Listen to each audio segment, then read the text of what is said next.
Welcome back, and happy 2021. I know that last year was one we'd prefer to forget, but something else happened last year that all of us should never forget. Something that should remind us all of the importance of checking in on our family and friends more often than perhaps we do. This is the sad, disturbing case of Adelaide woman Anne Marie Smith. On the morning of April 5th, 2020, SA Ambulance received a call from Rosa Mayoni, who was a carer for 54-year-old cerebral palsy sufferer Anne Marie Smith, saying that she'd found her client in a semi-conscious state when she'd arrived for work that morning. An ambulance was dispatched to the Kensington Park address, where paramedics found Miss Smith sitting in a cane chair in her living room. She was rushed to the Royal Adelaide Hospital, where it was discovered that she was suffering from malnutrition, severe septic shock, and internal organ failure. She was also in need of surgery to remove rotting flesh caused by severe pressure sores. Sadly, Anne Marie died the following day. The ambulance officers reported that they had found Miss Smith virtually stuck to the woven chair in which she was sitting, and that the house was not clean. The horror that would be revealed next would shock and horrify the community. Anne Marie Smith, better known as Annie, was born with cerebral palsy. Her younger brother and only sibling said doctors had advised their parents that she would never walk or talk and needed to be institutionalised. But he says his mother was relentless in her pursuit for the best chance for their daughter, and his father worked 2 jobs to provide all the equipment and therapies that Annie needed. He said there was no government support for his parents at that time. It was through Mum's determination and Dad's hard work that Annie did so well, her brother said. Mum was awesome and she did everything for her. Whatever she needed was done. Throughout her life, Annie's mother made sure she was well dressed, well groomed, always bathed, and neat and tidy. Annie particularly liked to have her nails done and her hair set. Her parents purpose-built Annie a wheelchair-friendly home in Kensington Park, in Adelaide's eastern suburbs, and were at peace knowing she was provided for when they passed away. Annie lost her mother to cancer in 2009, and her father died of a heart attack just 13 weeks later. On his death, Annie's inheritance included the Kensington Park home, a silver 1998 Honda Accord car to be used by carers to take Annie to appointments and social engagements, $35,000 in cash, as well as half of her father's estate, which was shared with her brother. Her grandmother died in 2012, by which time Annie was estranged from her brother, and her Facebook posts reveal a grief-stricken and lonely woman devoted to her best friends, her companion dogs, Maggie and Diana. Her last Facebook post was 15 months before her death. An investigation following her death discovered that Annie had been living in disgusting and degrading conditions for quite some time. Neighbours reported seeing Annie out in her wheelchair in the garden, enjoying the sunshine, but on reflection, couldn't remember seeing her for at least 5 years. She employed a gardener, but he had no personal contact with Annie. Her care had been provided by the state-run agency Disability SA until 2018, when she transitioned onto the NDS plan and was funded for 6 hours of care a day. The sole person caring for Annie was Integrity Care employee Rosa Mayoni. Over the years, her condition had deteriorated to the point where she could no longer use her wheelchair. She could not bathe or feed herself. Investigators could find no evidence that Annie had seen a doctor, dentist or physiotherapist since 2015. There was no fridge in the house and no nutritional food. The woven cane chair in which Annie was found had become her prison. It was where she sat 24 hours a day for at least the last year of her life. It was where she slept, and unbelievably, it was her toilet. Urine and faeces were found to have seeped through the chair's cushion and onto the floor below. The pain, degradation and suffering that Annie must have endured is unimaginable. It is the worst nightmare of any parent of a disabled child.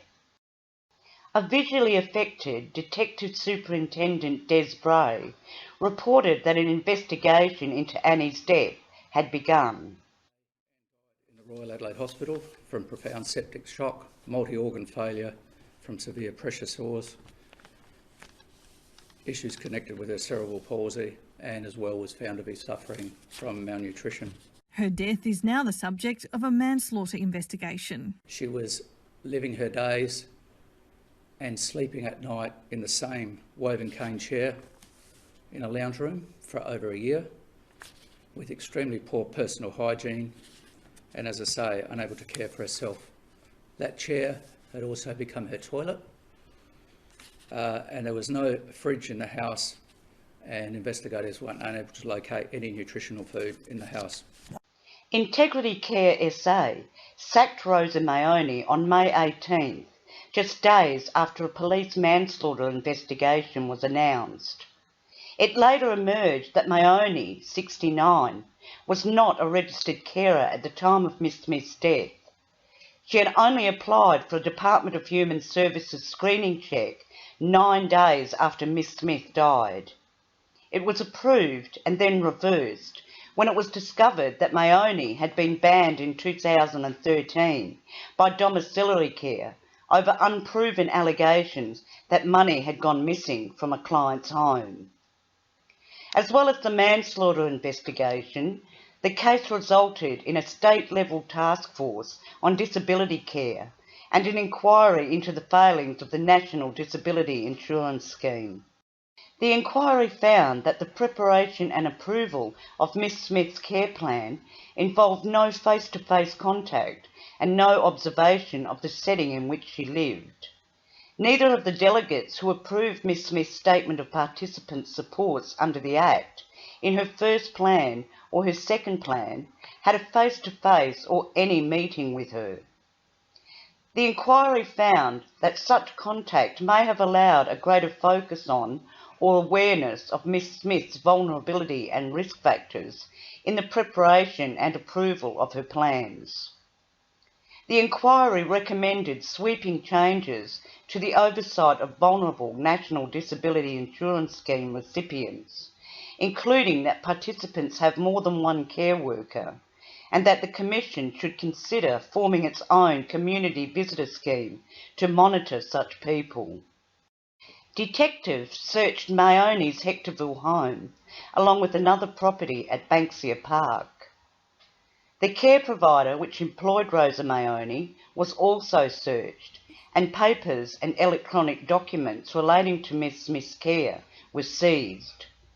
There are claims that Integrity Care applied for more than 30 workers' accreditations in the days after Miss Smith's death. They were fined more than $12,000 by the NDIS Quality and Safeguards Commission for failing to report Miss Smith's death, and eventually banned from operating under the NDIS. Rosa Mayoni was arrested and charged with manslaughter in August and had been remanded in custody while the court assessed the suitability of her living in home detention with her daughter and son-in-law.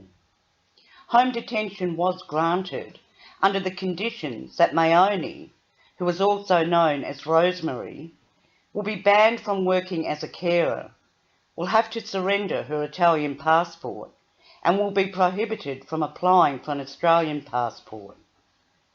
There was a public outcry when it was later revealed that Mayoni was banned to work as a carer, but only for 5 years. The case is set to be heard in February this year, but that is far from the end of the investigation. In June, major crime detectives revealed that custom-made solid gold jewellery worth more than $35,000 and 2 fridges were missing from Miss Smith's home. They also revealed her car had been used by an unknown person and that 2 separate loans totalling $70,000 were taken out in Miss Smith's name in the last 6 years.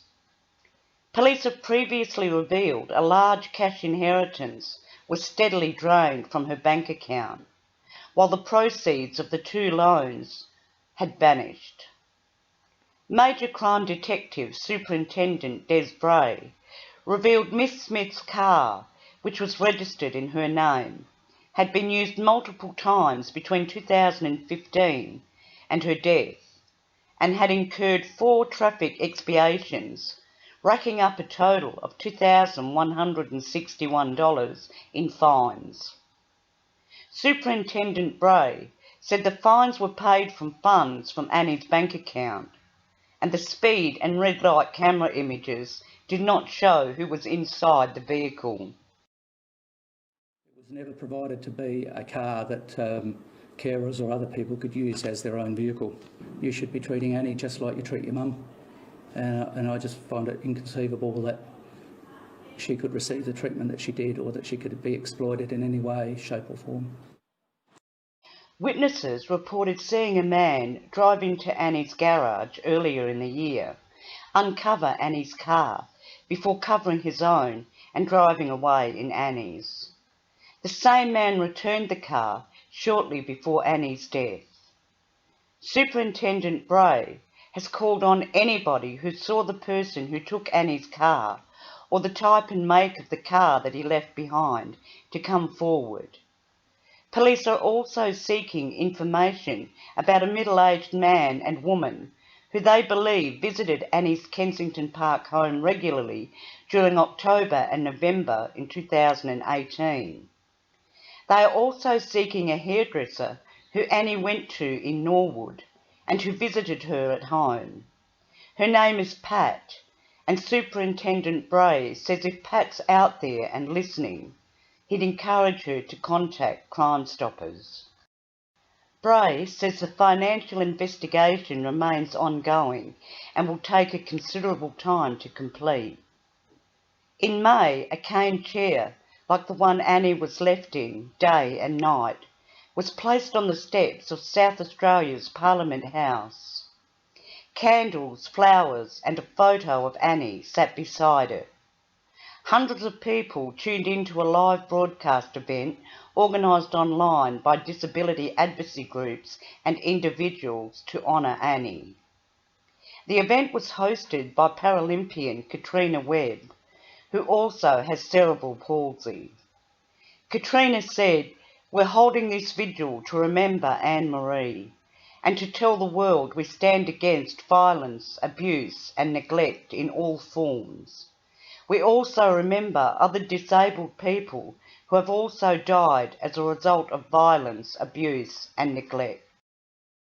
2 of Annie's former carers, not Rosa Mayoni, and a female friend from Hillcrest, are to receive $2,000 each from Annie's will, which was made in 2013, and a former school friend in his 50s, who is executor of the will, is to receive the remainder of her estate, which includes the Kensington Park house her parents purposely built for her to live in. The house is currently on the market for $929,000. Anne-Marie Smith was cremated at the Centennial Park Cemetery on May 13th, and her ashes were scattered over her parents' grave. Thanks for watching, and remember to subscribe for more murder, mystery and mayhem. Until next time.